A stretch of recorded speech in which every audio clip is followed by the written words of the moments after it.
नमस्कार।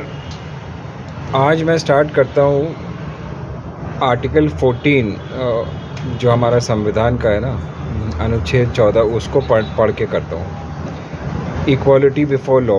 The state shall not deny to any person equality before the law और the equal protection of the laws within the territory of India. Prohibition of discrimination on grounds of religion, race, caste, sex or place of birth। ठीक है, ये इसमें साफ साफ दिया हुआ है। अब देखिए हुआ क्या, अब मैं आपको ये क्यों पढ़ के सुना रहा हूँ। देखिए, मैं ये आपको इसलिए बता रहा हूँ कि ये जो हमारे जो ये कॉन्स्टिट्यूशन में ये लिखे हुए हैं, इनकी मतलब वैल्यू है ना, मतलब ये तो आप भी समझते हैं, मतलब इन्फोर्सेबल राइट्स हैं। और अगर नहीं इन्फोर्स होते हैं तो हम किसी भी कोर्ट को अप्रोच कर सकते हैं, खासकर सुप्रीम कोर्ट को, कि भैया हमारे जो फंडामेंटल राइट्स हैं इनका मतलब उल्लंघन हो रहा है। और सुप्रीम कोर्ट की एक ड्यूटी बनती है कि इसको इन्फोर्स कराए जाएँ।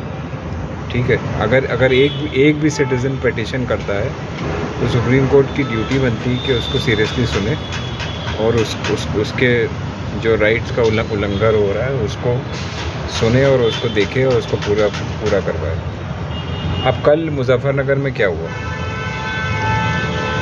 अब जो वीडियो आया ये कल का है या शायद पहले का है, इसमें ठीक से क्लियर नहीं है कि मैं पूरा वीडियो देख भी नहीं पाया, ना ही मैं उसको देखना चाहता हूँ। बट जो मैंने थोड़ा सा उसका एक्सर्प्ट देखा, मेरा तो मतलब अजीब सा मुझे लगा कि मैं इस देश में क्या हो रहा है। भाई, अगर आप किसी डिफरेंट रिलीजन के, इस केस में मुस्लिम लड़का बच्चा छोटा सा, उसको आप खड़ा करके वहाँ के टीचर बताइए, है ना, अब उसके माँ बाप ने उसको वहाँ पढ़ने भेजा है, किसी लायक बनने भेजा है, उसकी फ़ीस दे रहे हैं, ठीक है, और वहाँ पे एक टीचर बुला करके उसको जलील कर रही है। वो ये कह रही है कि भाई आओ सब लोग एक एक करके इसको मारो, ये मुसलमान है। अब बताइए, हद है।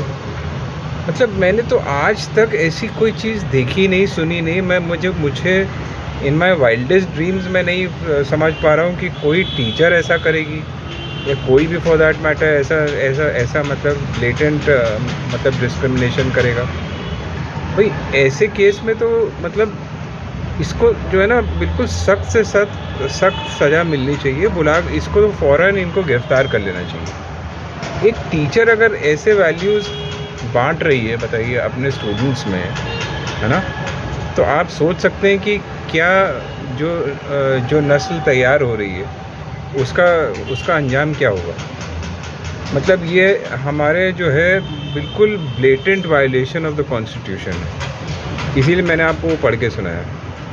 तो अगर आप इक्वालिटी नहीं दिला सकते on the basis of caste, sex, religion, अगर आप उसके बिल्कुल विपरीत जाते हो और फिर सरकार देखती रहती है, वहाँ की सरकार, अभी भी सुना है जो मतलब FIR लॉन्च भी हुई है, वो भी कुछ अजीब सेक्शंस में है। मतलब ये out and out hate crime है, ठीक है। सुप्रीम कोर्ट का डिसीजन भी है, जोसेफ साहब का जजमेंट है कि कहीं भी हेट क्राइम होती है तो पुलिस को, वहाँ का जो इंचार्ज है, जो चीफ है, उसको सो मोटो कॉग्निजेंस लेकर के उसमें मतलब FIR दर्ज करनी है, कानूनी कार्रवाई करनी है, अरेस्ट जो बनते हैं उनको कैरी आउट करना है।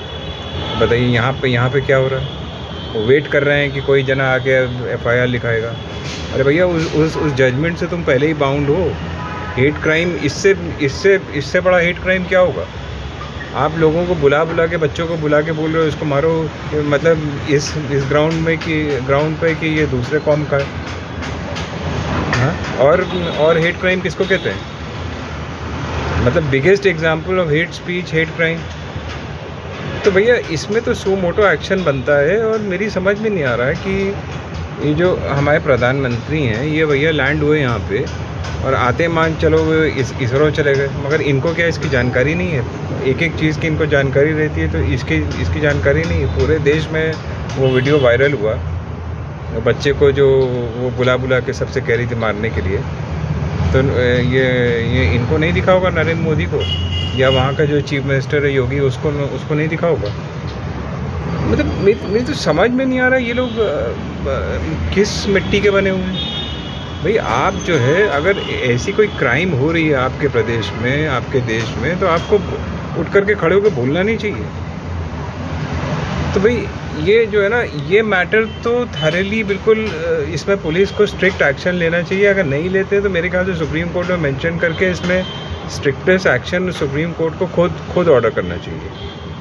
अगर कोई वहाँ पे मेंशन नहीं करता है सुप्रीम कोर्ट में सीजीआई के सामने, तो मतलब इनको खुद एक्शन लेना चाहिए।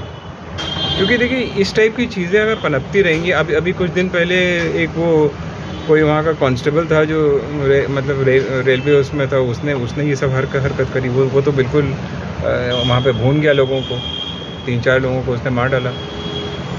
तो ये सारी चीज़ें अगर आप अलाउ करोगे, होने दोगे, तो आप तो बिल्कुल कॉन्स्टिट्यूशन की धज्जियाँ मतलब उड़ा रहे हो। तो देखिए ये पॉइंट आउट करना बहुत ज़रूरी है, और इससे ज़्यादा इस पर एक्शन लेना बहुत ज़रूरी है। बिकॉज इस जैसी घिनौनी चीज़ों पे अगर आप एक्शन नहीं लेंगे तो ये और बढ़ावा मिलेगा। और ऐसी कौन सी चीज़ है बताइए जिसकी वजह से ऐसी सोच पनप रही है लोगों में। कोई मतलब रिलीजन के बेस पे आप किसी को ऐसे टारगेट तो कर ही नहीं सकते। स्ट्रिक्ट लॉज बल्कि होना चाहिए ओनली फॉर दिस, कि अगर आप किसी को ऐसे टारगेट करते हैं। अभी फ़िलहाल तो उनकी जजमेंट भी है सुप्रीम कोर्ट की, तो उस पर भी आप एक्ट कर सकते हैं। तो मुझे पूरी उम्मीद है कि इस पर स्ट्रिक्ट एक्शन होगा और पुलिस इसमें जो है मतलब ढील ढाल नहीं करेगी। जय हिंद, जय भारत।